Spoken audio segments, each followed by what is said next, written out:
Bet you were expecting a bite then. So was I.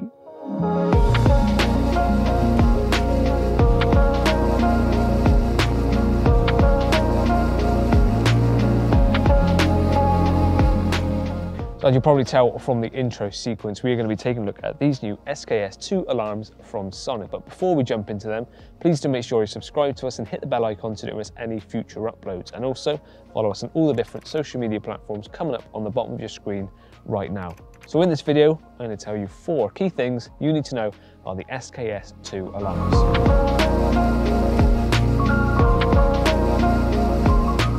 Now, these alarms are pretty much a Swiss Army knife in an alarm. And what I mean by that is that there's many functions that this alarm head can do. Just like the SKS originals, they're very popular alarms, and that's why they brought out the second iteration. But they've made a few adjustments to these because they've listened to the customers. A few little things that could have been improved upon have been, and that's where we land with these. So we'll start with the actual form of them. I think they look quite nice alarms, and it's not just the shape of them that is sort of nice to look at, but it makes sense in the way that it's shaped as well. Starting off with the top down, the snag ears that are inbuilt, they're not spindly little things, it's actually integrated into the shape of the alarm. So they're quite tall. The rod will slot down in the middle there, and then you've got rubber inlays on the inside there. That's actually gripping onto my finger, just put my finger in there. So it's really going to stop your rod from sliding front to back. And also those elongated snag ears have 2 functions actually. It stops your rod from getting pulled left to right on savage takes left to right, not that I've had any today. But also, because they're slightly higher, these LEDs at the top are now really visible from left to right. So wherever you are in your swim, your rod is no longer going to be obscuring the LEDs. So you know exactly what rod's going off when, whether it's a forward take or drop back. You should know because you can see them nice and clearly. All the buttons are easy to reach. You've got a volume, an on-off, sorry, and then a function button. I'll get onto that in a second. A volume, tone, and sensitivity. The speaker here, and on the bottom you've got a 2.5mm out jack, so that's perfect for any kind of illuminated hangers. Your standard screw thread with adjustable washer, so you can merely fine-tune that and snug it down on bank sticks or a pod or whatever. So that's the actual form of things. I don't know where it's going with that. That's the form of these alarms. And on the back, one of the simple things to let you all know about is it takes AAA batteries, as do all the items I'm going to show you today. So they're not the expensive stubby batteries or the flat ones, nice and readily available. It uses quite a few, I think it's 2 per head, 3 in the receiver I believe, it might be 2 in the receiver and 3 in the actual bivy light. So quite a few, but they're readily available and cheaper. Now moving on to what the alarms actually do. On off, on the left, that's actually just turn it off, I didn't realise it was already on. Press again. It will turn on. It doesn't make a noise when you turn it on, but it does let you know it's on by flashing the LEDs on the front. The right hand button is the function button. Again, I'll get onto that in a second, but then you've got the volume. You can run through those. That includes a silent mode. So if you don't want this to make any noise, you can have it on silent, then pick it up through the receiver or your bivy light, but I'll put it back on like so. Then we've got tone, which is the middle button.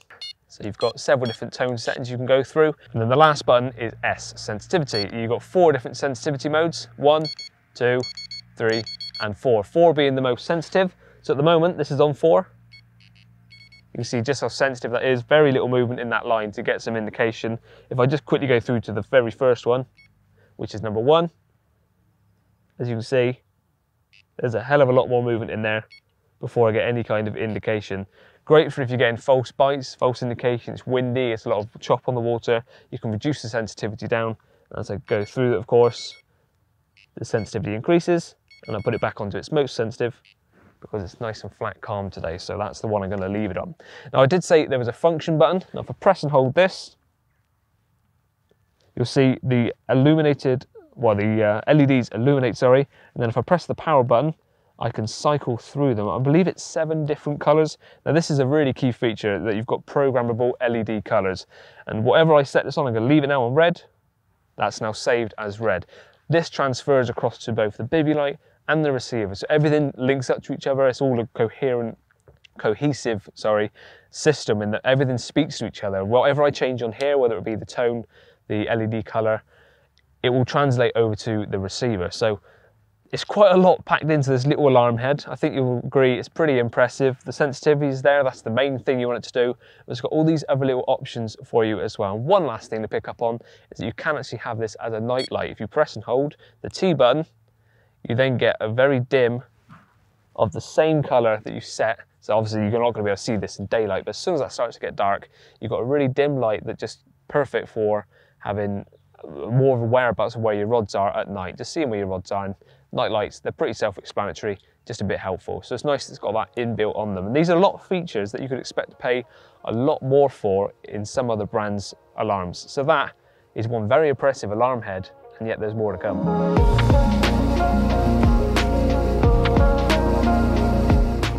So moving on to the receiver, the features continue over to this. So if I press and hold the on button, as you'll see, the LEDs flash, but there's no noise. So you don't need a noise every time you're turning something on. Odds are if you're turning something on, you know you're turning it on. So you don't need it to make a noise all the time. But if it makes a noise turning off, that's probably more helpful, just in case you didn't realize you were pressing on that button when it's in your pocket. A little bit of audible noise, you'll think, I didn't mean to turn it off, so I'll turn it back on. So no noise, but LEDs flash when you turn it on. And that's the first button. Then you've got volume in the middle, which as you can hear, goes pretty loud. And then you've also got a mute function. So as you can see, the alarm head's making noise, but this isn't. I've got this set to vibrate.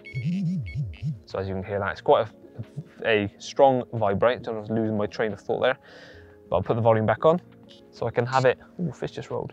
I can have it so it makes volume and vibrate. And then the last one is M. So if I press that, that's different modes, but it's also your memory function. So a short press will tell me which one was last to go off with a short press. If I press and hold that, you get a vibrate, and then I can scroll through it with the M button. So I can have it as completely muted. So it's just vibrating and making the LEDs come on. If I press and hold the M button and open it up again and change the mode, I can have just noise, but no vibrate. And then press and hold again, so it opens up the modes. Cycle through again, I can have just noise, but the one I have on all the time when I use a receiver is sound and vibrate. So that's probably the most commonly used one, because you want to make sure you're going to get to your bytes and know what's going on. Now the other thing that the M button does, as I just mentioned before getting onto the modes, is memory functions. So say I'll beat this one. As you can see, that alarm, or that LED has just come on. It's told me exactly what's gone on, which rod it was, and it's flashing to tell me it's a drop back. If I pull forwards, the top LED will light with the matching LED color of the alarm head. And as I drop back, it's gone back to the drop back LED and it's flashing. So it tells you forward take, drop back, and which rod. And then once those lights have gone out, maybe I didn't see this in time, I want to see which rod it was at the middle of the night, press the M button, it will tell me which rod it was. So you can remember all of those things. So that's one of the coolest things about this, is that everything syncs up. Any adjustment that I make on the alarm head will automatically be transferred over to the receiver. Now the range on this, I believe, is 150 meters. And I know whenever we state the range of things, people are like, why would you ever be that far away from your rods? That's irresponsible.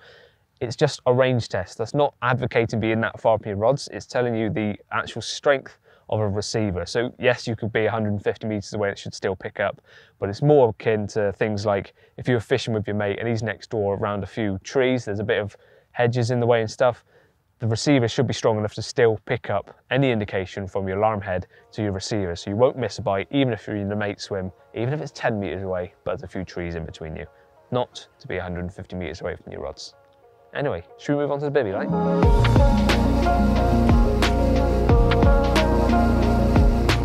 And then we have the bivvy light, and its only function is to help you see in your bivvy at night. No other features. Okay, you know I'm talking crap because everything else is feature packed, and this is no different. So we'll go around all the buttons on the outside. We've got on off, which is nice and obvious, obviously. Press and hold that, it turns on, flashes, and lets you know it's on. This is now in a standby mode, so that will only illuminate when I get a take. So as you can see, oh, everything's beeping at me now. I've got this quite loud, so I'll turn that down. That's one of the other features. You can change the volume on this. You can have this muted, as I have now, so it's just that and that. But you can also have volume coming from this. You can have the receiver completely off and use this as a receiver at night. You can have everything on and this off. Completely customizable to you. So that's the volume function on this. I will put it back on just so I can show it works. But the on-off is now on standby. Next to that is LED on-off. So this is how you can use it as an actual bivvy light. So if we just press that one, as you can see, the LEDs have come on. We'll press it again, it's now turned off. The next button is the volume button, which I've already touched upon. And then we've got brightness, that's the fourth button. So if I turn the LEDs back on, you might not be able to see this very well in this shot, but I have got some cutaways because it's bright sunny now. If you go through the brightness setting, you've got 1, 2, 3, and 4. And then we're back to its dimmest setting. So you can change that to how bright you want it. And then the last one is delay time. Now this is in relation to when you get a bite and this illuminates how long you want that light to stay on for. And I think there's 7 different settings on that, I believe, ranging from about 5 seconds all the way up to 45 seconds. So if I just put that on to, if I try and get to the first flash, well, there's the second. If I pull that, as you see, it's illuminated. So that should, I think, be on 10 seconds now.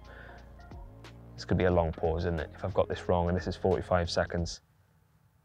Please be right. I'm gonna look a mug and have to redo this if I'm not. Longest 10 seconds of my life. Come on. I might be on 15 seconds here. Cue the lift music.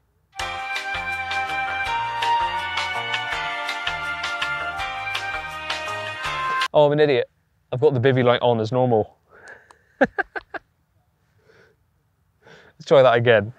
So I turn the alarm, as you see, it's illuminated. Now I think I've got this set to 10 seconds. Excuse that little blunder a second ago. Maybe 5 seconds, so I've had that on the first one. So as you can see, that didn't stay on for very long at all. So if you don't want it to stay illuminated, blinding you at night when you've just had a couple of beeps, you can have it on 5 seconds. But if I go through that a few times, so I'll make it a bit slower and beep it. As you'll be able to see now, it should stay on for much longer. So that's the delay function. Of course, you don't have to have this on at all. If you don't want, you can use it as just a bivvy light, but it's quite nice you'll be able to do that. And one of the other things you'll notice is that at the moment, that internal LED is lit up red. That's because I beeped the red alarm. It's still on, so I must have worked with delay time. It's now gone off. If I pull the other one, which is green, as you can see, the LED has come up green. So it automatically knows what colour alarm. That helps you know which one it is. And just to prove that that works, if I press and hold the function button, I'm now going to change the colour of this alarm to purple or magenta. Let that set, which it now has. And as you can see already, the first beep has come across as purple. So it's not like there's any delay and think, oh, he's changed it. Oh. And as you can see, green is just illuminated. How's that for timing? And I think that's actually the last thing I need to talk to you about with the bivvy light. So I'm going to get this fish in, hopefully show you it, and then I'll talk about one of the best things about it all as well. That all those features I've just talked about comes in at a very nice price point. But let's focus on this first, shall we?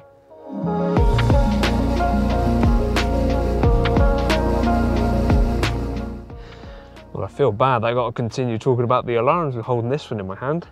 Very, very pretty stocky. Probably coming up to mid-double, but very welcome on a day where I struggle to get a bite. But I was going to tell you about the value for money. And the set of 3 alarms I got with me today that come with a receiver and the bivvy light in a presentation case can be yours for just $169.99. Be a bit less if you go for less alarms or a smaller kit, but value for money I think is pretty much unrivaled for all those features I've listed today and probably more. It really is great value for money. Thank you, mister. What a beautiful fish.